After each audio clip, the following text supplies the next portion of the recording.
안녕하십니까. 방금 소개받은 장원대학교 박물관 김주용입니다. 반갑습니다. 광복 80주년이라고 이렇게 어, YMCA에서 아침논단을 강의를 한번 하자 이렇게 말씀을 주셔가지고 되게 영광스러웠습니다. 저는 사실은 고고학을 전공했습니다. 고고학을 전공해서 가야 고분 무덤을 파러 다니고 또 이런 일을 했었는데 전혀 생소한 한 가야 뭐 좀 통일신라 시대까지 하면 우리가 이야기하면 5세기 대 6세기 대 좀 더 미세로 들어가면 5세기 전반, 5세기 후반, 뭐 5세기 1, 4분기 정도 해가지고 한 25년 단위, 30년 단위 이렇게 얘기를 하는데 여기는 하루 단위로 이야기하는 미세사 중에 미세사. 그것도 시간 타임입니다. 그래서 전혀 저하고 맞지 않는 그런 것이었고 너무 힘든 일이었었는데 하다 보니까 이제 이렇게 여러분들 앞에 미약하지만 이렇게 오늘 말씀드리게 됐습니다. 지금 보시는 부분이 우리 총장님입니다. 박민호 총장님이고 여기에 박거무님의 묘소를 이렇게 탁본하는 모습입니다. 이 묘소를 이제 찾게 된 거죠. 마산 출신이라는 것도 탁본하고 나서 이제 알게 됐는 거고 그렇게 조사를 하다 보니까 나왔는 건데 오늘 창원 사람들이 하와이로 이제 어떻게 왜 가게 됐는지 어떤 의미가 됐는지를 한번 살펴보도록 하겠습니다. 혹시 하와이 다녀오신 분? 난 하와이 다녀왔다. 어, 북극 하와이. 북극 하와이 다녀. 저는 하와이 5번 다녀왔습니다. 제 짧게는 한 2주, 삼주고 길게는 한 달 정도 이렇게 해가 5번 다녀왔는데요. 하와이 어떤 곳인지 한번 가보겠습니다. 창원 사람 왜 하와이를 갔을까? 여기 보면 조선, 경남, 웅천군이라고 돼 있죠. 웅천군이 그러니까 기독교인 주자문 씨라고 되는데 아마 이분은 진해 사람이고요. 여기 보시면 박거무님이고 요 얼굴까지 찾았습니다. 영남 부인에 이렇게 늑득하게 생기신 분인데 그리고 요 옆에 있는 분도 역시 마산 분이라고 지금 알려져 있고요. 이게 하나하나 대조를 다 해가지고 했는데 영자 신문을 찾다 보니까 영어 신문을 찾다 보니까 이름이 나오더라고요. 그 이름이 나온 것을 가지고 저희가 또 따로 다시 대조도 하고 그렇게 해가 찾게 됩니다. 그리고 이 김공도 원래는 성이 김공도였는데 남편 이름이 고덕화라서 따라서 이렇게 고공도 그러니까 지금까지 이렇게 묘초를 찾지 못했던 그런 분들입니다. 보시면 주자문 씨가 이렇게 여권 기록에 나오면 여권을 발견했다. 어, 주상신이라는 사람을 데리고 오기에 첫 번째 선 S1원 1S가 돼 있어서 첫 번째 아들을 데리고 오기 위해서 1917년도에 여권을 발급받았다. 이런 기록까지도 저희가 일본 외무성 기록까지도 이렇게 찾게 됐습니다.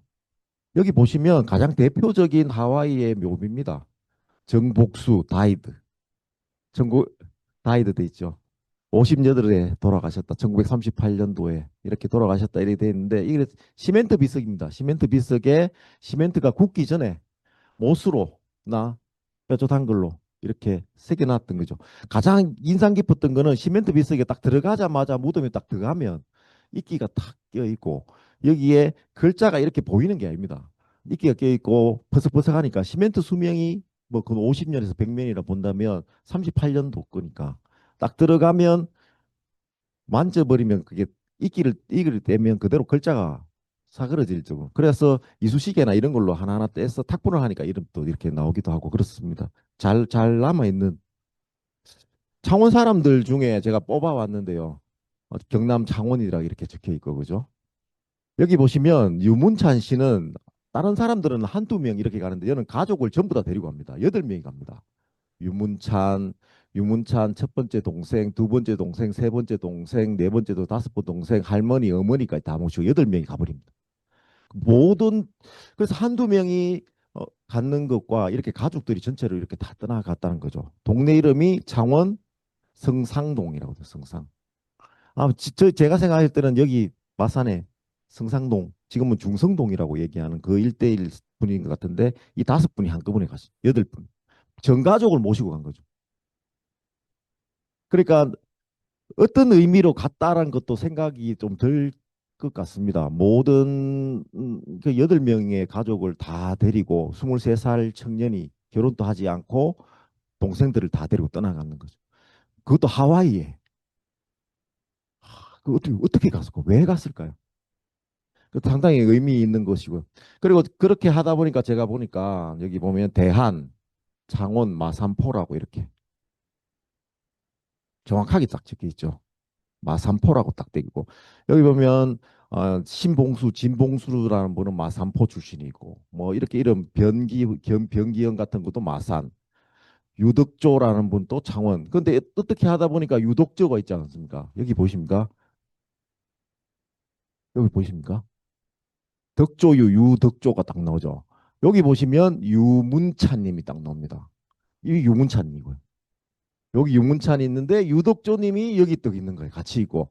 그다음에 아내 이름이 유독조의 아내분 같습니다. 제가 봤을 때 아내분 이제 엄마분이 뭔데 진씨, 정씨라고 돼 있어요. 그때 당시에 할머니들이 이름을 안 썼기 때문에 정씨라고 이렇게 아마 이렇게 친척 간인지 같이 묻혀 있는 게 어떤 의미인지 지금 그렇게 조사하고 있는 중입니다. 그리고 이웅경 씨에 대해서 보니까 이웅경 씨가 어, 하와이에서 돈을 얼마 냈다. 1.25달러를 냈다. 이런 기록까지도 이렇게 남아 있습니다.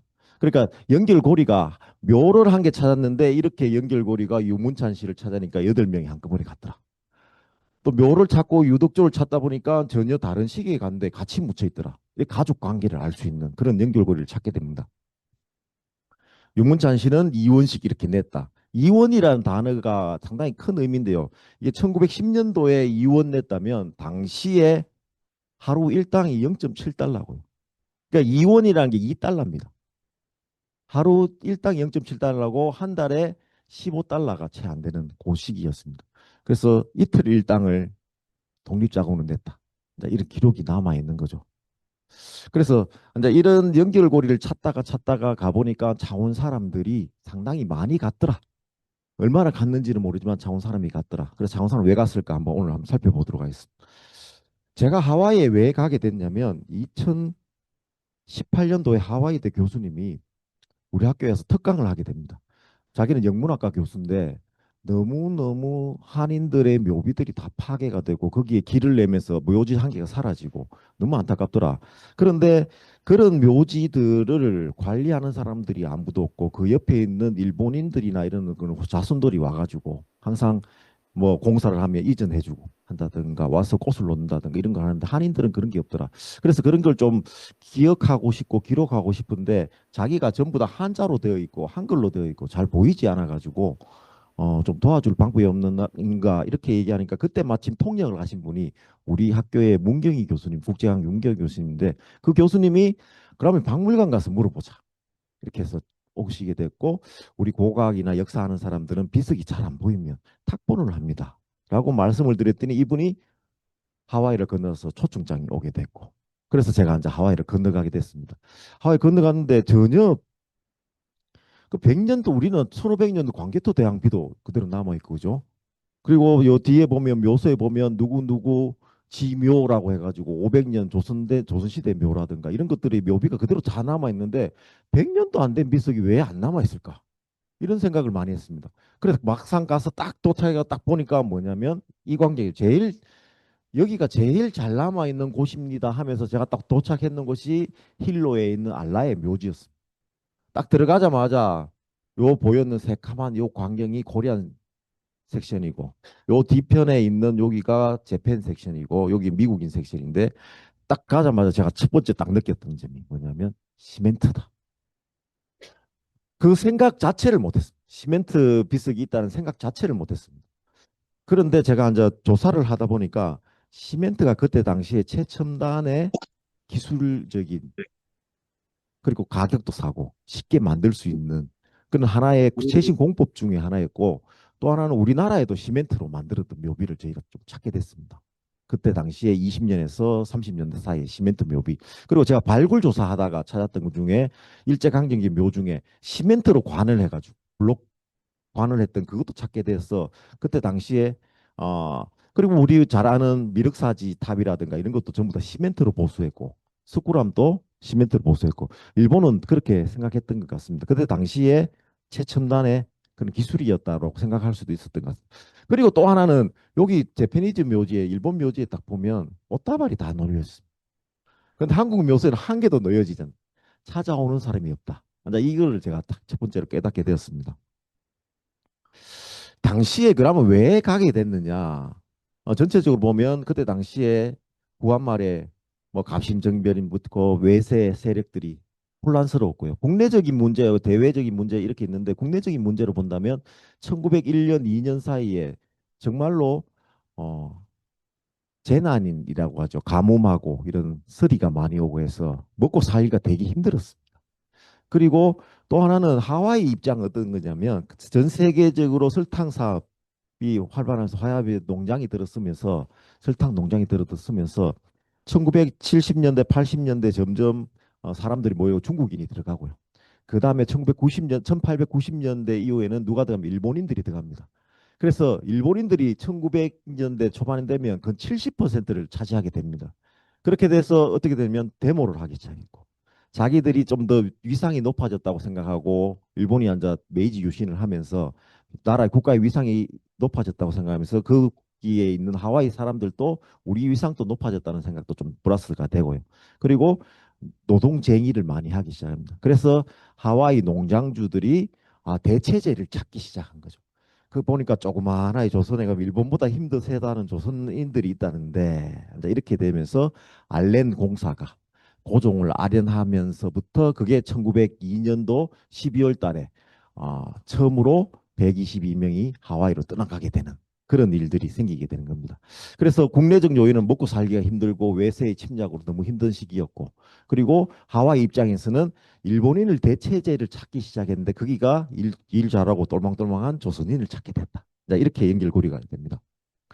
그래서 뭐 맨 처음에 하와이로 가게 되는 사람들은 포르투갈 뭐 서부 유럽들 동부 유럽 쪽에 있는 사람들이 가게 되고 중국인이 들어가고 그 다음에 일본인이 들어가고 그 다음에 조선인이 이렇게 들어가는데 실제로 조선인들은 1902년 12월 달에 출발해서 1월 13일 날 도착하는데 1903년 1월 3일 날 도착하는데 약 1월 3일부터 1902년부터 5년 사이에 7,300에서 400명 정도가 도착을 합니다. 근데 그때 당시에 일본인은 한 7만 명 정도가 있었어요. 중국인들도 그 만 명 가까이 있었고. 그래서 뭐 택도 안 되는 숫자가 있었던 건데 거기에 그 텀방구리에서 살아남기 위해서 얼마나 노력했을까 하는 그런 생각도 좀 해봤습니다. 그래서 시작됐는 게 1902년도에 출발됐습니다. 우리나라 최초의 공식 이민이고 그전에는 뭡니까? 연해주로 가고 이런 것들은 여권 발급이 안 되고 여권 발급회가 제대로 된 공식 이민이 하와이 이민이었다. 그래서 행사를 하면 뭐 2022년도 12월 달에 행사는 한국에서 합니다. 이민 최초 뭐 이렇게 해가지고 그랬는데 하와이에서는 1월 달에 2023년도에 그 100주년, 120주년 일을 할 때 1년 뒤에 하는 그런 진풍경이 벌어지기도 합니다. 그때 당시에 갑자기 가라고 하니까 잘 안 갔겠죠. 그래서 최초로 가셨던 분들은 모집이 잘안돼 가셨던 분은 인천 내리교회에 있는 교인들이 많이 가고요. 그리고 나서 좀 점점 자꾸 안 되니까 광고를 합니다. 하와이에 이주를 원하는 자는 편리한 주선을 공급해 주겠다. 기후가 온난해서 극심한 추위도 없고 배불리 먹을 수 있다. 이런 과장 광고에서 와가지고 가게 됩니다. 갑시다 해가지고 하와이로 가게 됩니다. 제가 하와이로 이게 탁 가다 보니까 지금까지 제가 하와이가 한 6, 7개 섬이 되죠. 이렇게 하와이 제도고 제일 큰 섬이 빅 아일랜드라고 얘기하고 하와이 섬이라고 얘기합니다. 우리가 잘 알고 있는 제일 작은 와이키키 해변이 있는 여기는 오하우 섬입니다. 여기가 마우이 섬이고. 그래서 제가 이제 하와이를 갔다 와서 제일 느꼈던 점이 여기가 오하우 섬입니다. 기존까지는 커피 농장이 있고 바다가 있고 휴양이 있고 그랬었고 비키니가 있고 뭐 와이키키 해변이 있고 신혼여행이 있었고 그런 거 있는데 제가 갔었던 이런 빅 아일랜드 가장 큰 섬이고 한인들이 제일 많이 갔던 그런 빅 아일랜드는 독립운동이 있었고 안중근이 있었고 그래서 또 다른 시선으로 하와이를 보게 되는 그런 일이었습니다. 한번 읽어볼까요? 박춘하 씨죠. 그죠? 춘하박. 박춘하 씨고 1880년생인데 1956년까지 살았습니다. 오래 사셨죠? 76살까지 사셨죠. 그 당시에 진짜 오래 사신 거죠. 근데 아버지라고 적힌.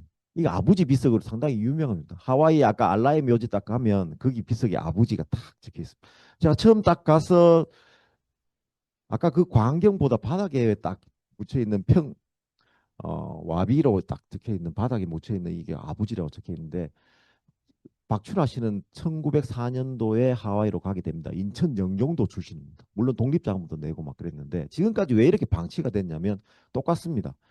이런 섬에 여기 살면서 우리가 이런 농장으로 일하지만 우리 아들을 우리 딸들은 니는 여기 있으면 안 된다 해서 공부를 시킵니다. 어디로 보냈냐면 오하우주로 보냅니다. 서울로 보냅니다. 이 제주도 같은 곳입니다. 여기서 내리면 1시간 비행기 타고 여기 옵니다. 지금까지의 하와이에 대한 독립운동이고 모든 연구고 독립유공자로 추수된 분은 전부 오하우 출신들밖에 없습니다. 여기 서울이기 때문에. 여기 제일 많이 가고 제일 많이 갔던 저기 빅아일랜드라든가 카우아이라든가 마우이에 대한 연구는 한 개도 없습니다. 거의 대부분 연구가 없고. 그래서 저희가 갔던 곳은 이렇게 이 빅아일랜드를 조사하게 됐는데 여기에 왜 그럼 무덤이 방치됐느냐 보니까 역시 내는 이래 살아도 너는 그래 살지 마라. 그래서 어디로 보내냐면 오하우로 보내고 오하우로 또 아닌 사람들은 어디로 보내냐면 샌프란시스코 미국 본토로 보냅니다. 그래서 1세대가 지나고 2세대가 지나고 아들들이 지나고 나면 전부 다 노랑머리가 돼가 오는 거죠. 그러니까 처음에는 아들들이 찾아올 수도 있었지만 그 다음부터는 찾아오지 못하는 거죠. 와도 빗속에 한자가 적혀 있어 할아버지 묘인지 아닌지도 모릅니다. 이제 그런 수준이었는데 지금까지 방치됐던 개인의 조상묘라고 생각하고 방치가 됐습니다.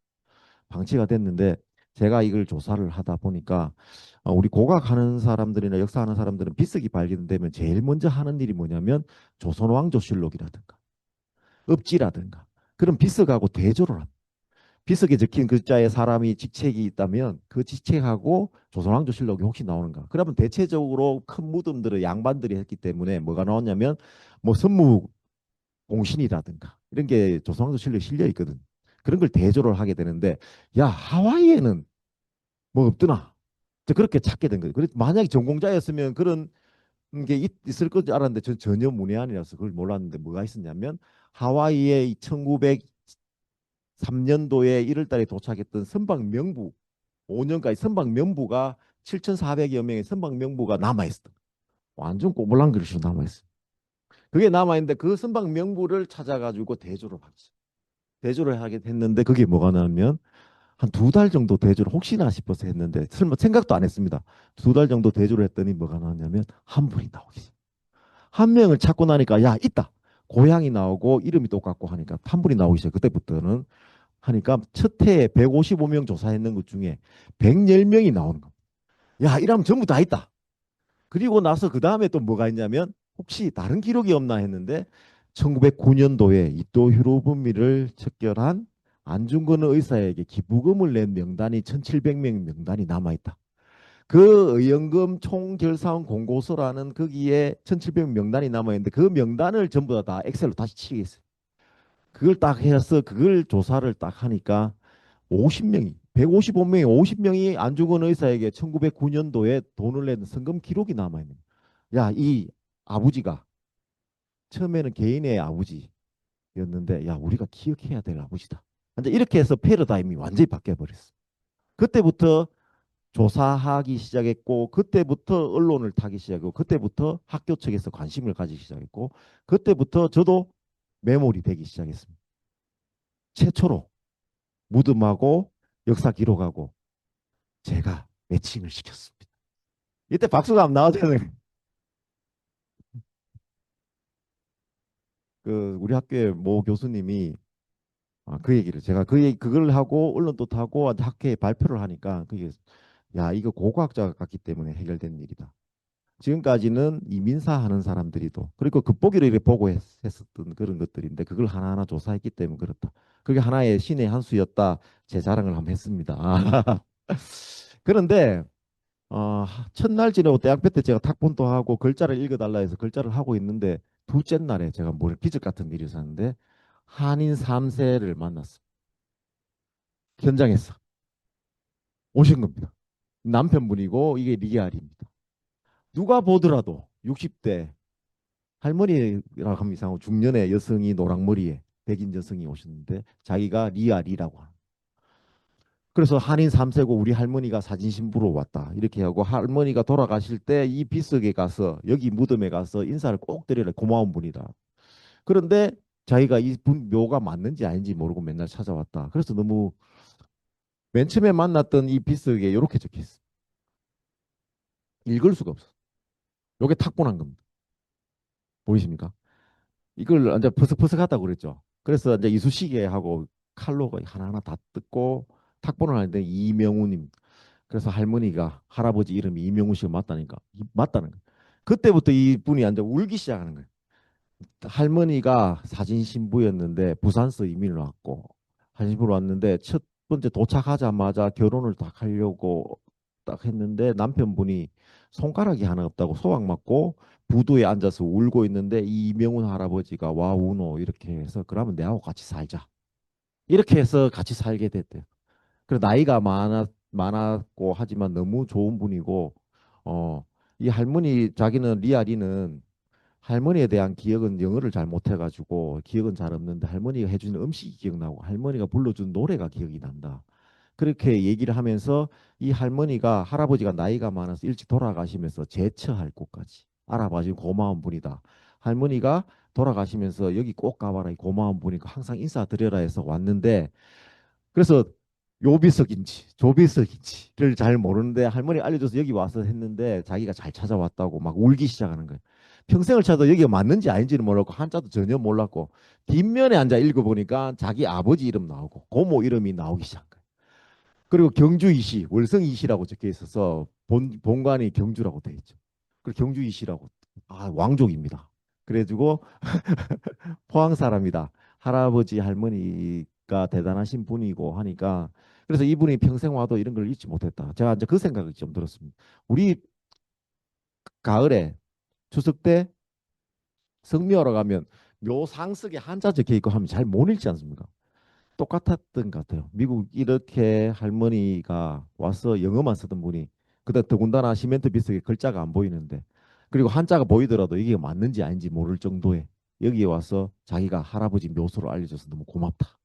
그 그렇게 하고 몇 번을 이야기하는데 그때 좀 각성했습니다. 제가 이거 제 전공도 아니고 내가 대학 앞에 앉아가 이 글자 읽는다고 이거 뭐 이거 왜 하고 있노 이런 생각을 좀 하고 있었는데 이분을 만나고 정말 각성해.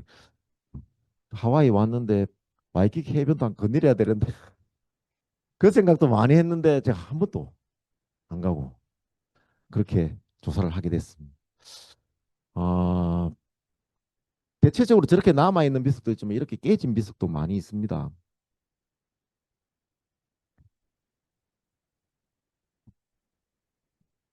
잘 보입니까? 와이키키 해변입니다.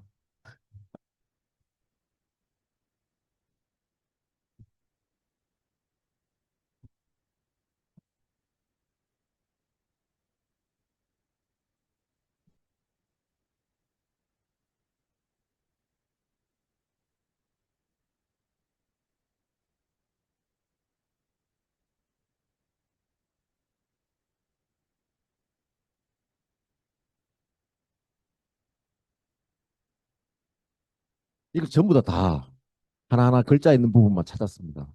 부서져 있는 모습을 한 3년 걸렸습니다. 이거 찾는데 찾았습니다. 김재선이라고.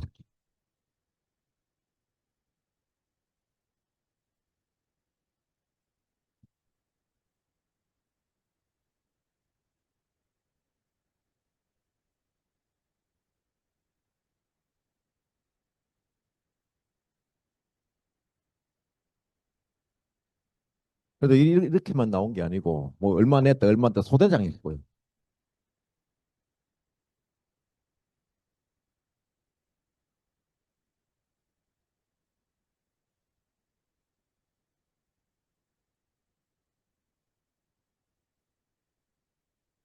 처음에 제가 이거 들고 올라 그랬습니다. 여기서 복원을 할까 이 생각을 했습니다. 하와이에 있는 비석들이 하와이대 총장님을 만난 지질학과 교수였습니다. I like Korean cemetery. Why라고 물어봤는데 그 사람이 자기 지진을 전공하는 사람인데 한인 비석을 너무 좋아한대. 왜 그러냐고 물어봤더니 거기가 지진이 잘 일어나고 화산 폭발도 일어나는 그런 지역인데 탁 가보면 작년에 쓰러졌던 비석이 그대로 탁 넘어져 있고, 올해 쓰러지면 탁 가면 이대로 넘어져 있고, S판지 P판지 지진의 강도를 알 수 있는 중요한 자료를. 그러니까 다른 민족의 비석들은 후손이 와가 쓰러지면, 지진이 일라 쓰러지면 시멘트 비석을 새로 바꿔주는, 시멘트를 부서지면 뭘로 봐, 대리석이나 이런 걸로 새로운 비석을 바꿔주는 거죠. 그런데 I like Korean cemetery. 그 이후로 듣고 상당히 놀랐는데 이렇게 됩니다. 그래서 이 조각들을 전부 다 찾아, 떨어져 있는 거를 전부 다 주었는데 김해 확실히 보이지 않습니까? 그다음에 김, 이게 강인지 착할 선인지 민지 뭐 이렇게 보여, 그죠?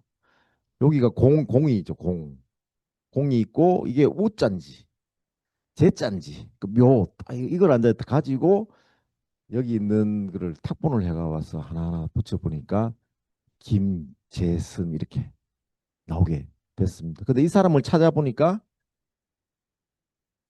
조각을 모았는데 김재선이었다. 보면 김해 사람이라 출발했다는 연도까지 나오고요. 동명이인을 다 걸러냈습니다. 다 걸러내고 국민군단에, 그래서 이런 일들이 어떤 거냐면 묘비는 사라져 버리면 없어지는 거잖아요. 묘도 못 찾고.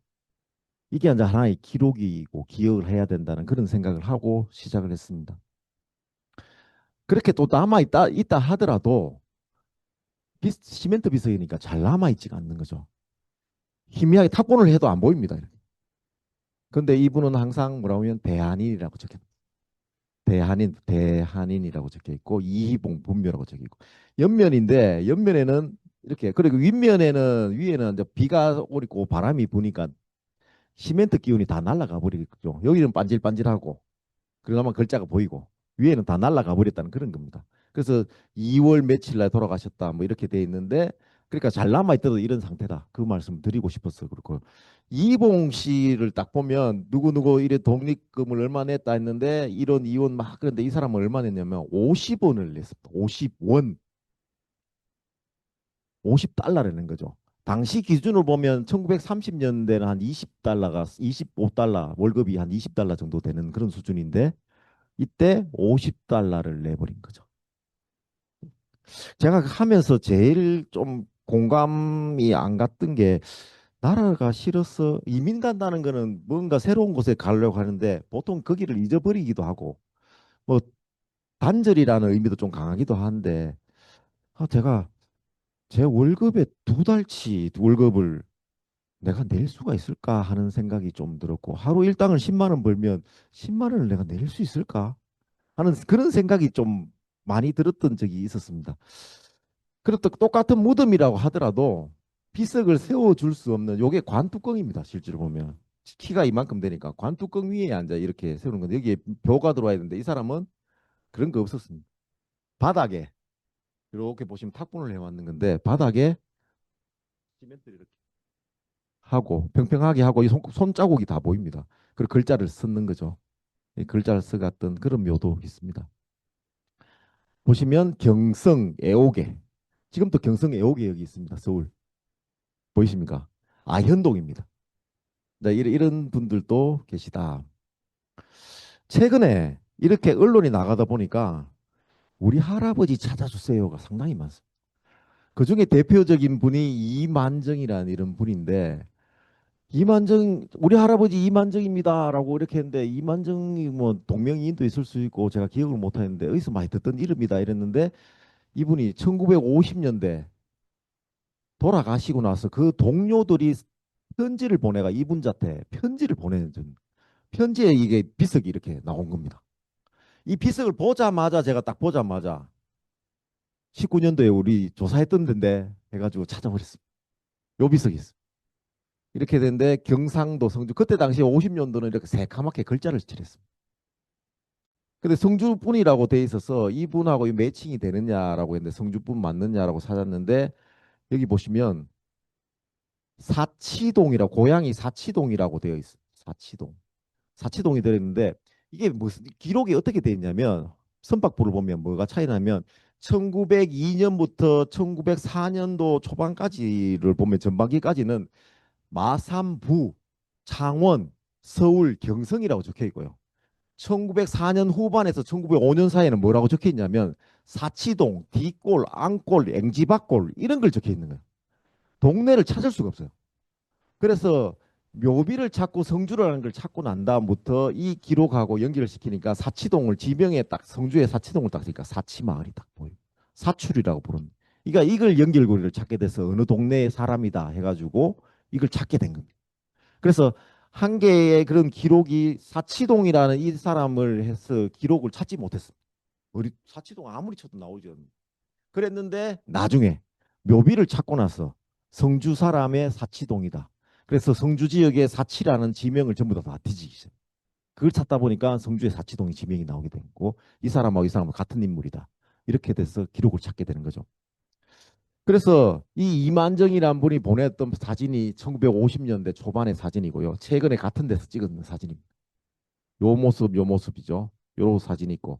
그래서 지금 딱 보면 저는 진짜 되게 좋았던 게 처음에는 이렇게 똑같이 이렇게 묻었구나. 글자를 까맣게 표시했구나 했는데 여기 보시면 여기에 있는 비석이 여기는 없는데 여기 이렇게 새로 세워져. 재건립 비석이 있구나. 네, 이런 것도 확인하게 된 겁니다. 이 이만정 씨가 정말 대단하신 분인데 하와이 파우리에 있는 이만정 씨는 70여 원을 기부하면서 70여 원, 70여 원을 기부하면서 내가 70에 남은 희망이라고는 조선 독립밖에 없어. 이때 박수 안 드리세요. 저는 이런 단어들이 정말 그리고 만약에 우리가 할 수 있을까 하는 그런 것도 많았고 정말 대단하다. 미안한 생각도 들었고 고맙다는 생각도 좀 들었고 하다 보니까 이제 여기 빠져들게 됐습니다. 너무 감성적으로 변한 게 아닌가 막 이런 생각이 들 정도로. 그런데 전체적으로 보면 뭐 학술적으로 잠깐 얘기 드리면 코리안 섹션이 보이죠. 요 묘하고 일본에 있는 묘석하고 같더라. 그래서 한인들이 전부 다 무덤의 모양이 일본인 묘에 같더라. 그래서 알고 봤더니 일본인들이 많기 때문에 장례업을 일본인들이 전부 다 하고 있었고요. 한인 묘소들하고 남아있는 게 거의 없습니다. 한인 묘소가 남아있는 게 거의 없고 일본인 묘소 한 켠에 있다든가 중국인 묘소는 거의 발견되지 않는 중국인 묘소 한두 개 이렇게 있고 그리고 아니면 공동묘지 있다든가 뭐 이렇게 돼 있는데 이런 형태를 가지고 있습니다. 여기는 좀 더 참혹합니다. 여기는 더 참혹한데 농장묘지라고 하는 건데 이 안에 들어가니까 대나무 밭에 있고 돌을 쌓아서 만든 무덤들이 있고 이렇게 비석들이 남아 있었습니다. 그런데 저희가 조사하면서 찾았던 것들 중에 이 묘가 농장묘는 1917년도에 코나 지역의 한인들이 모여가 코리안 어소시에이션을 만들어 가지고 회비를 걷어 가지고 이 400평의 땅을 샀다.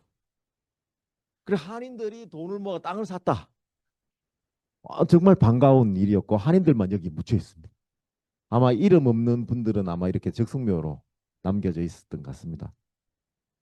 그런 한인묘를 또 한 개 찾게 됐는데 영한회라는 묘지인데 구입했던 정서가 남아 있고 현재도 여기에 묘지를 하고 있습니다. 묘지를 하고 있는데 묘지를 관리하면서 이 사람들이 회비를 냈고 여기가 본망산이다. 우리가 여기 꼭대기에 올라가서 회의를 항상 하자. 그래서 한 달에 한 번씩 회의를 했다는 회의록이 남겨져 있습니다. 바다가 보이는 이곳에서 저 땅을 바라보면서 여기서 회의를 하니 묻혀 있는 사람도 너무 기분이 좋구나. 밥을 먹고 헤어졌다. 이런 기록이 다 남아 있는. 그래서 YMCA 모임에 회의록이 남기듯이 똑같이 회의록을 남겼던 공식적인 기관에 그랬는데 그 중에 좀 주목했던 게 심상열이라는 분인데요.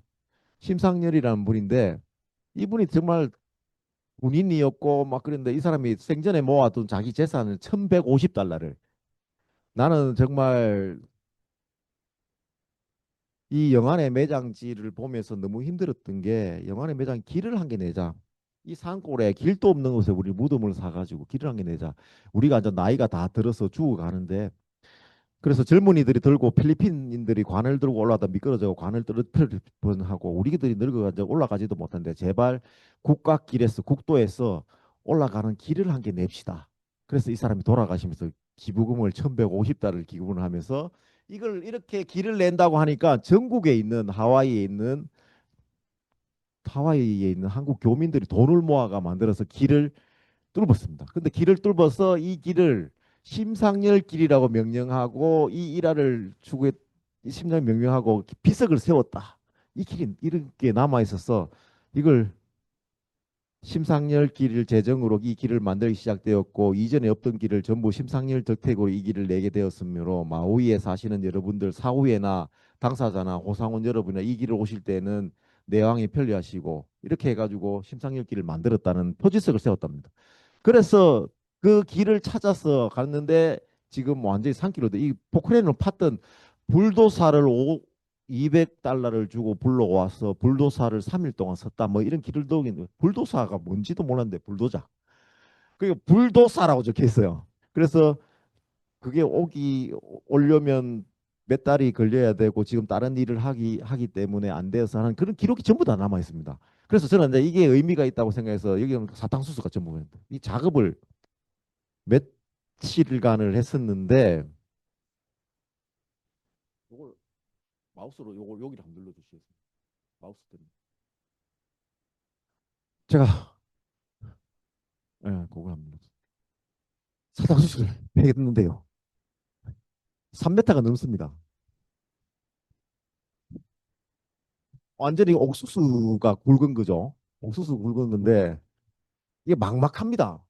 안에 들어가면 숨이 일단 칵 막히고 이 작업을 조금만 했는데도 그래서 제가 한 10분 정도 작업했는데도 땀이 흘러가 도저히 못할 정도로 그렇게 했는데 결국은 찾지 못했습니다. 표지석을.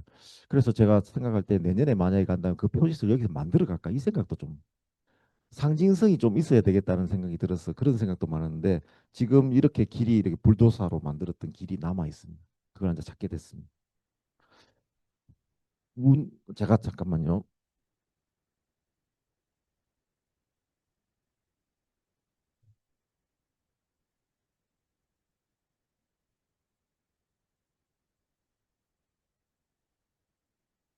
커피 농장 안에 있기 때문입니다. 그래서 여기가 이제 한인 무덤으로 들어가는 그런 길목입니다. 이런 쭉 들어가요. 아실 것 저쪽으로. 같았어. 네. 고개를 좀 숙이고 간단하게 옆으로 좀 들어가면 됩니다. 여기 들어가시는.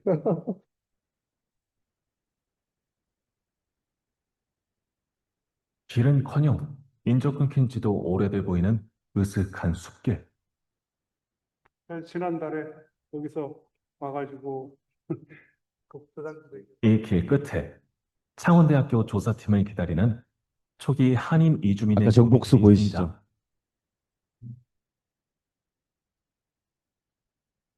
조승훈. 네, 있다는 것 자체가 그냥 아직 얼떨떨한 것 같아요. 조성훈. 아, 여기 계시네. 조선, 경북, 도, 보령군, 출생 이렇게 돼 있고요. 조성훈 묘. 그러니까 이 또 히로부미를 안중근 의사가 암살을 하고 난 접니다. 블라디보스토크에서 재판 받는 과정에 이제 재판 비용을 여기 사화에서 모았습니다. 그 모았던 기록이 납부된 기록이 발견이 되어서 그 목록에 이 조승훈이라는 분이 계셨던 거죠. 그분이 1달러를 기부했다. 그렇게 정확하게 또 적혀 있었습니다.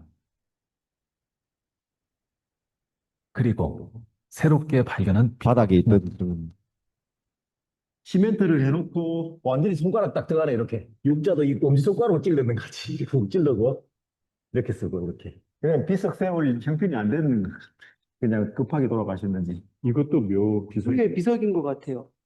이거는 지난번에 저는 못 봤었는데 범상치 않은 비석의 크기와 투박한 비문의 글씨. 묘비의 주인이 궁금한데요. 그래서 이 지문 찾으면 지문도 나오겠는데. 효영 씨와 찬영 씨도 일손을 도와보는데 복병이 있었네요. 말하는데 입에 목이 들어가 진짜. 근데 정말로 잊혀진 분들이구나 하는 생각이 듭니다. 기, 옥, 경성, 개. 이번에 새로 발견되어서 이번에 입국이라든가 여권 발급 기록이라든가 안중근 기록 이런 걸 또 맞춰서 한번 기록을 살펴볼 예정입니다. 괜찮겠어요? 1세대 하와이 이주 한인의 저 복원하기도 세대 힘듭니다. 궤적을 엿볼 수 있는 자료가 되길 바라봅니다. 걔도 복원이 해야죠. 무조건. 창원대학 저희 어머니 저 방송을 보시던 나서 저 하와이에 출장 간다고 해서 아이고 우리 아들 하와이도 가나 이래 얘기하시는데 저지랄 하려고 갔다 왔나? 온 동네 사람들 다 보고 다 그래 했는데 생각지도 못했던 거죠. 거기 가서 저렇게 할 줄은 잘 저런 거 할 줄은 모르셨던 것 같아. 지금은 좀 괜찮아지는데 처음엔 충격받았어요. 되게 충격받았어. 하와이 간다니까 아이고 우리 아들이 이제 좀 하와이도 가고 좋구나 이랬는데 그래서 제가 이제 고고학적으로 말씀드리면 어떤 거냐면 이 원수형의 또 둥근 모양의 원수형 미석이 거의 대부분 다 차지하는데 시기별로 이렇게 서양화들이 이렇게 변화가더라. 왜냐하면 연도가 찍혀 있으니까 형식 변화 양상이 그대로 나타나게 되는 그 연도마다 요렇게 위에 이렇게 있는 비석은 판석에 이렇게 물결무늬 이렇게 있는 비석들은 1940년대 나타나고 그리고 이렇게 평평한 아버지 비석 같은 거 있지 않습니까? 그리고 바닥에 묻는 것은 1950년부터 나타나는구나. 이제 이런 게 이제 하나의 고고학적 방법이거든요. 이제 이걸 조사하게 됐습니다. 그리고 나서 딱 보니까 이분이 1922년도에 돌아가셨지만 부인이 1980년까지 살았으니까 합장을 하면서 재건립한 거구나라는 걸 확인할 수 있었고요. 유석화님이 1929년도에 돌아가셨는데 29년도 비석은 다 이런 형태거든요. 요런 형태인데 이렇게 바뀌었던 거 보면 1940년대 후손이 와서 이렇게 새로 건립해줬구나. 재건립한 비석을 확인할 수 있게 되는 거죠. 무슨 뜻이 이해 가시죠? 그러니까 보면 이제 압니다 비석이. 제가 이제 고분의 유물들도 이거는 5세기 때 그다 6세기 때 이렇게 얘기하는 것도 똑같은 그런 의미인데요. 여기 있는 세 분은 보면 요 두 분은 똑같은데 한 분은 다르지 않습니까? 그래서 그때까지는 몰랐는데 동포의 참사, 힐로항에 있는 뭐 우레카를 산난 일을 하는 뭐 이런 회사에서 수년째 맡아 하는 우리 동포 이두찬 씨가 십장으로 파우더의 논난 일을 파우더 논난 일을 맡으셔 한인 수십인을 데리고 일을 하셨더라. 7월 7일에 오후 1시경에 이두찬 씨가 김순칠 안금록 양씨를 데리고 파우더 통을 칼로 뜯다가 불행히 폭발되어 3인이 사망했다. 그래서 지금 보면 이 두 개 같은 날 7월 7일 7월 달에 돌아가신 같은 날 돌아가신 세 명인데 한 비석이 다르지 않습니까?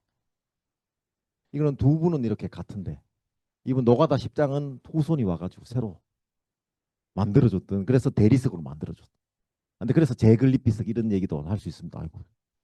그러면 수요자는 누구냐 이렇게 했는데 장례 비용이 이렇게 듭니다. 200달러. 그러니까 뭐 1년 연봉이 들어가는 거죠.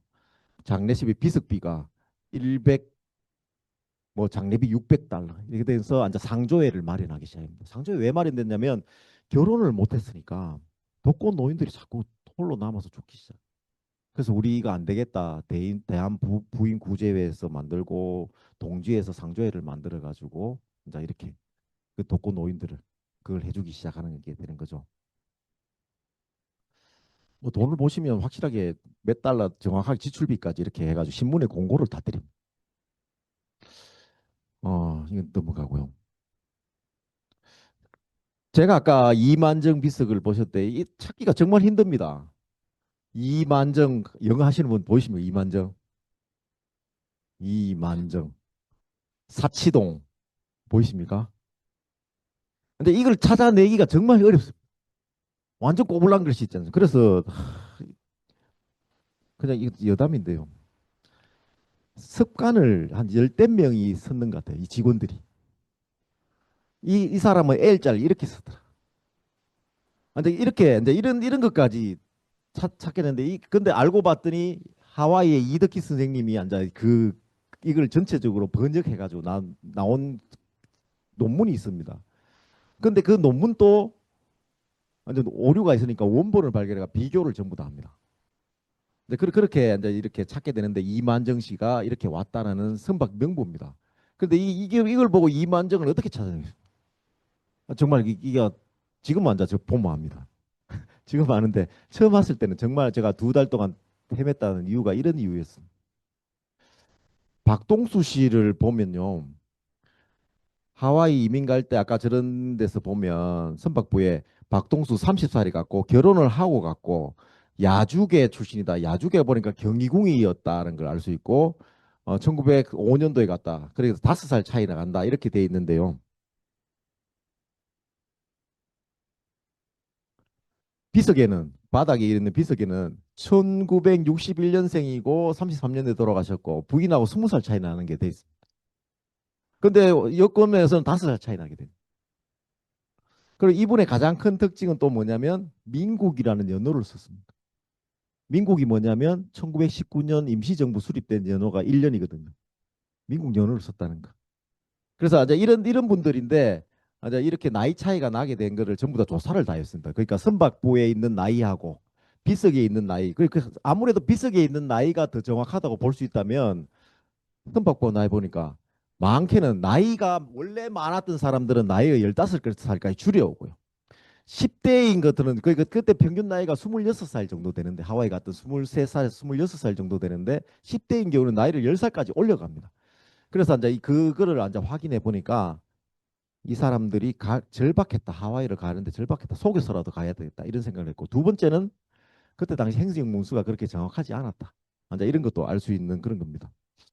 자, 유스카 비석인데 아까 말했던 1929년도에 돌아가셨는데 이 사람은 이렇게 비석이 나오면 안 되는 비석인데 제글리 비석이라는 걸 이제 확인하게 됐는데 이 사람은 사진을 찾아버렸습니다. 이 사람은 여권까지 나왔습니다. 유스카님은 평안도 출신인데 자기가 아내하고 결혼해가지고 아이를 낳았는데 아이가 태어나자마자 네 명이 죽어버리거든. 첫 번째 태어났는데 죽고 그 다음에 또 아이 가졌는데 죽고 그래서 네 명이 죽고 세상 못 살겠다 해서 집에 말 안 하고 가다가 우연찮게 서울에서 하와이 광고를 보게 되고 연량을 주고 여권을 발급받고 하와이를 가게 됐다. 하와이를 가게 됐는데 어떻게 1910 몇 년도에 이래 아내하고 같이 찍었던 유석하님이 같이 찍었던 사진이 남게 되는 겁니다. 그랬는데 여기 도착해 이걸 어떻게 알게 됐냐?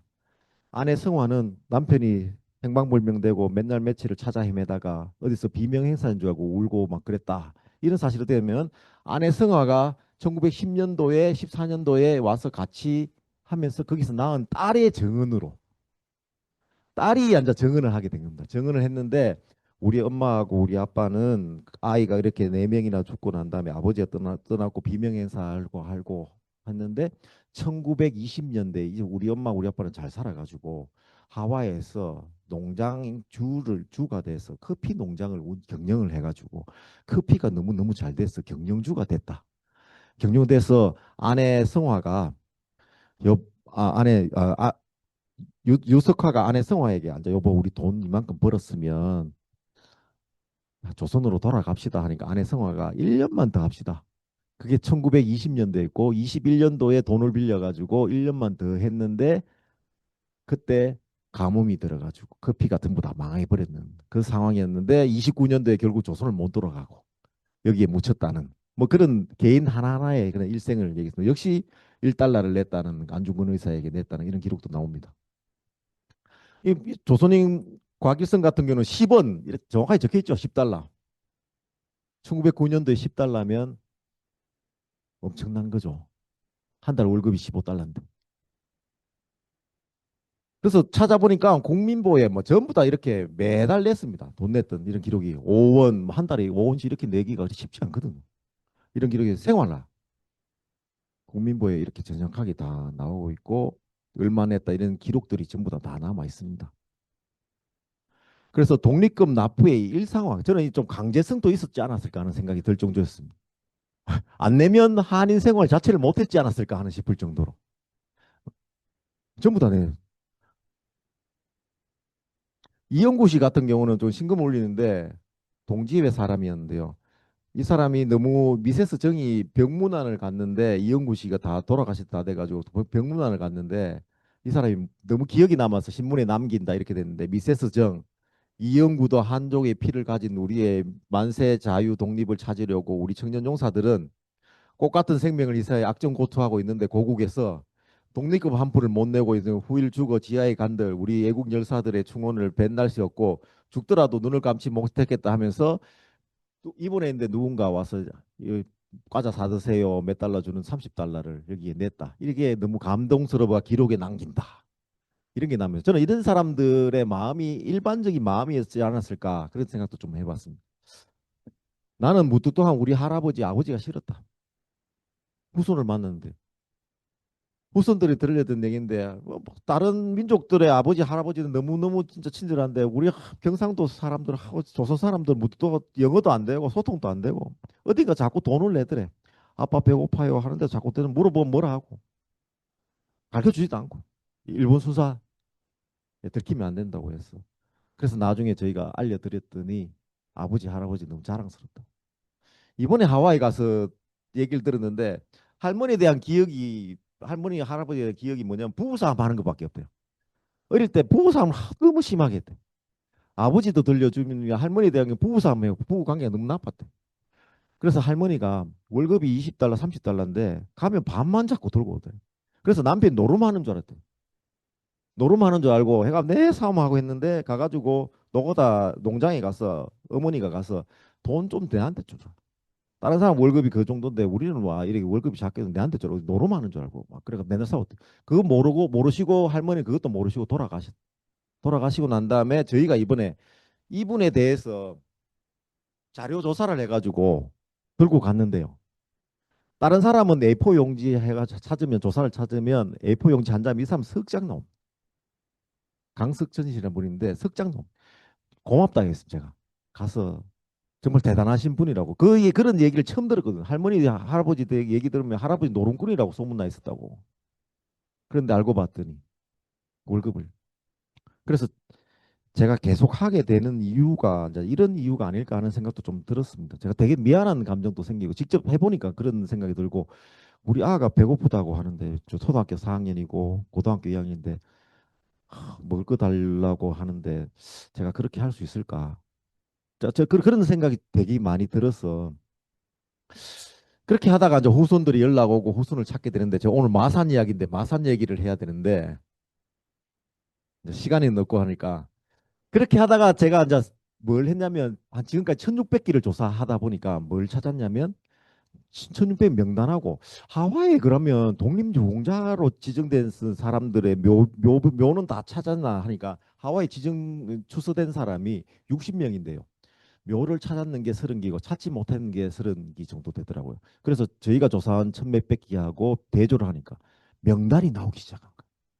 찾지 못했던 명단을 찾는데 그 대표적인 사람이 김공도라는 사람이었는데 신랑 찾아가는 신부들 돼 있고 어 박금우, 김관남, 그다음에 상남면에 사는 뭐 김공도 등은 모두 여학생 출신으로 창신학교 출신.